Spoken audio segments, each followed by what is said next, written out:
What is up, folks? And today I thought I'd make a video, my personal take on what I've witnessed. You may have seen the previous video on my channel regarding the bill SB154 or Senate Bill 154.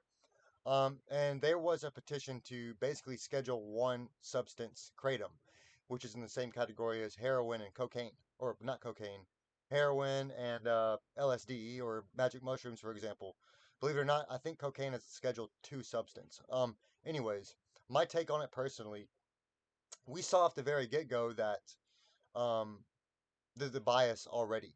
And if we haven't made this clear enough, we believe that it was completely set up from the beginning. The reasons in which I say this is because he allowed the people that were for the bill, SB 154, to get passed were victims. And there was one, and this is crazy to me. There was one victim or victim. I say this lightly because the person did not even die from kratom. It was actually because he committed suicide, and they believed it was attributed to kratom, but it wasn't kratom that caused him to die.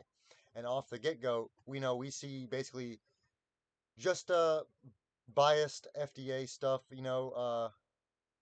and we have to understand that a lot of the reports back in the day are completely inaccurate. And I think I make this clear on my video regarding the FDA study from 2021 that they classified 4 cases solely from kratom alone, and yet only three, oh, only actually only one had no substances involved in the system, and it was 2,700 nanograms by milliliters, and that I believe is an extraordinarily high dose of kratom by itself.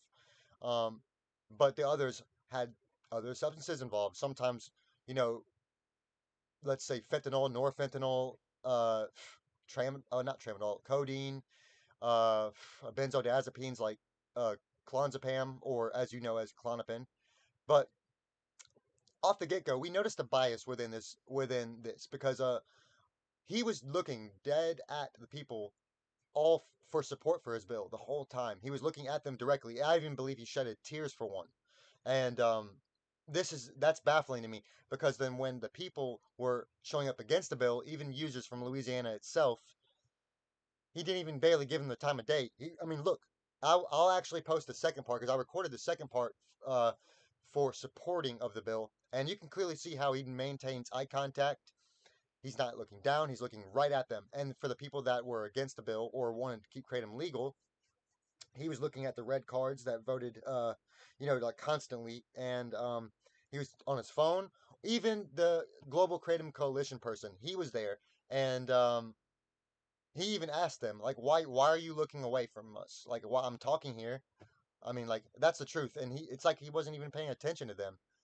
It's like something was more important than what we were saying as well. Like our voices didn't matter. And I believe that is exactly what he thinks, is that our voices do not matter because a lot of people think that they can't do kratom responsibly. And as you can see from my videos on my channel, I have been making kratom videos since 2019. Sorry, my dogs are going off. But I've been making kratom videos since 2019. I've been a kratom consumer since then, and I've done it nearly daily. I took a week off once because of a femur fracture, like I talked about. Um, it's absolutely insane, and this is what's going to happen. A lot of people, they spread grief as a weapon, and we know about them. We know who they are. I got to be careful with mentioning their name now because I hear they like to attack people personally. But they use grief as a weapon, and a lot of them. Let's just be honest, folks. When people mostly die from kratom, it is either for an adulterated extract or they mix with other substances. And most of the time, 65.1%, and I can link this in down below, that is attributed to fentanyl back in a study from, I believe, 2016 to 2017. And it still is the main substance that causes death with kratom and conjuncture. Just keep this in mind, folks. We always are going to be attacked. Our legality for our kratom products are going to be attacked, and I really hope that they pass a KCPA in Louisiana because it's essential to get rid of the bad actors out there in adulterated products, and we have to get them out of here, or kratom will have a bad rep forever. Just keep that in mind. That kratom hardly, if maybe a couple cases here and there from other issues, but I mean, kratom has killed by itself. But when you compare it to deaths from alcohol, 178,000 a year from alcohol, 48,000 by themselves die from secondhand smoking, not by smoking a cigarette, secondhand smoking. Always keep this in mind. Um, I will send a link down below for Protect Louisiana, and please petition there, share them your Kratom story, and be honest. Do not just copy and paste the wording that is automatically there. Oh, yeah, you got to share your own story. Be honest with them. I've been on Kratom for 7 years here, and I'm telling you that that is essential. But do it your own way. It's perfectly fine. But if you want any info on Kratom, just keep on watching my videos. Thank you.